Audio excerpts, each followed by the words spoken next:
of really dedication and art and love from all the people in this room and all those that participated in the video. My name is Larry Blanchard. I am with CUNY Mutual Group. I am a member of the Board of Directors, and I'm here on behalf of the Board of Directors, current and past, and not in just recognizing the 50th anniversary, but also to pay tribute to our CEO, our Executive Director, Steve, for his wonderful 38 years of contributions to CFA. There's no way that I can hope to compete with this, but I'm going to just give you a few highlights.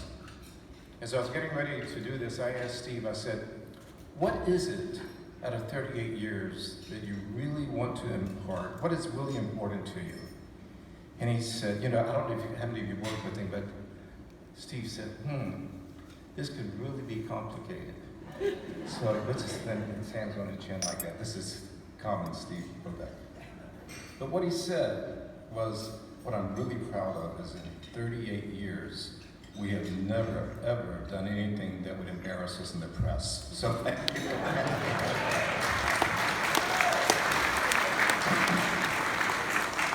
When Steve and Susan came to Washington from Ohio, we look back at that time. It was a different time completely. We managed to work our way through it. Ronald Reagan was president. Ronald Reagan was telling Gorbachev, tear down that wall. Ted Turner was starting CNN.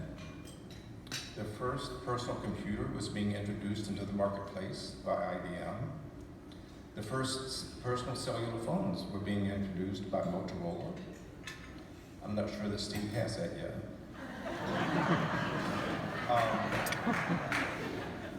And the world was a different place. Sometimes we look at it, some conversations you've had this afternoon already, it looks like we're going back to some of those difficult times, but we're going to work our way through it. So what is it that makes CFA so unique, so distinct? What is the leadership that we have seen? And I think probably the most telling is consumer assembly.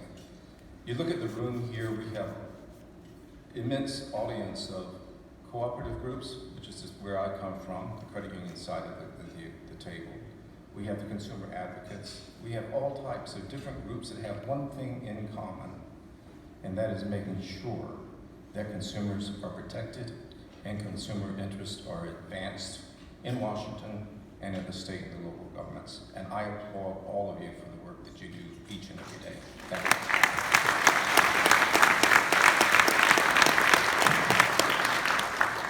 So at Consumer Assembly, how many of you have been to a Consumer Assembly or participated in it? This is an amazing work of art. I've been taking part in that since, actually, believe it or not, since the 1970s. Today is, I was going to use the word a little more civilized. It's less dramatic than some of the early days when there was some very hard feelings going on.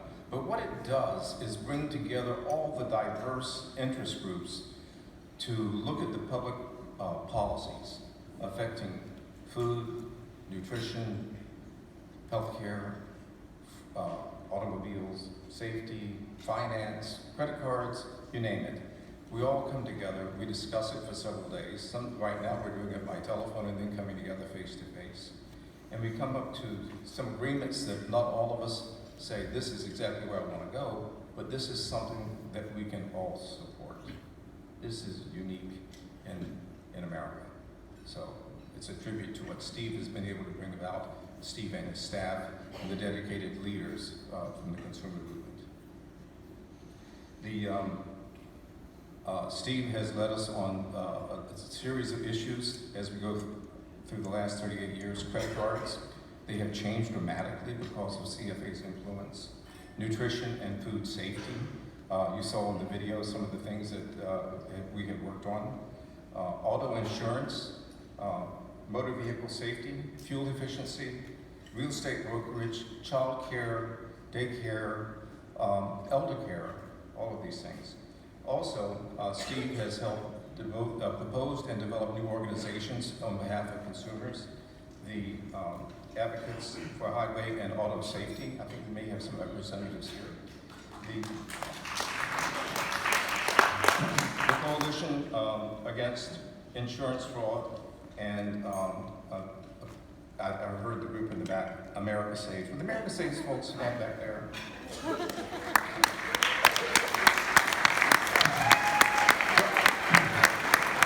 This is really a ground up, a labor of love that was started by Steve and his team, which is making a world of difference. Not only that you saw the military personnel, but in people throughout the country. It started in Cleveland, worked its way across the country, and it's growing each and every day, and getting stronger and more respected each and every day. So thank you for that.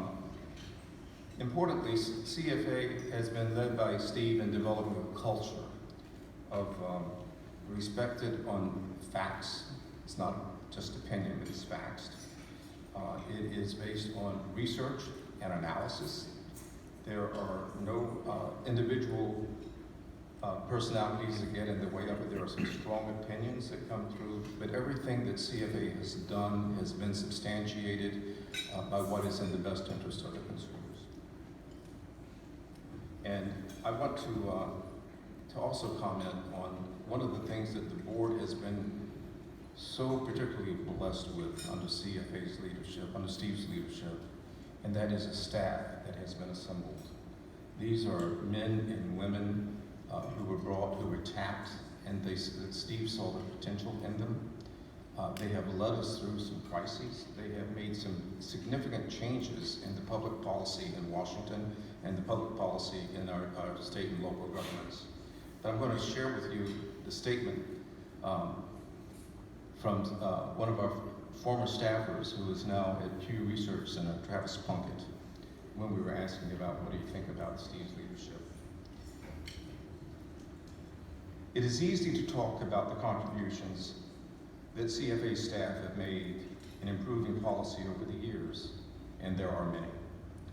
But we miss the bigger vision and the impact Steve has always had. He's been focused on building and sustaining a movement, not just a single organization, but a movement, more like a trade association, in the consumer movement that provides a forum for and the infrastructure to support all of the various elements as they come together to create dialogue, set priorities, and increase impact. It is Steve's vision and his execution on that vision that we are celebrating this evening. So just as Steve has had a vision for all of us in the past, we're going to carry that vision as we go forward tonight. One of the things that Steve has always said is we are going to be out of here by 8:30. He gave us each 4 minutes to be able to do this, so I have like an hour that I could talk about Steve and all the contributions, all the interchanges we've had together. But Steve, thank you for all that you've done. God bless you.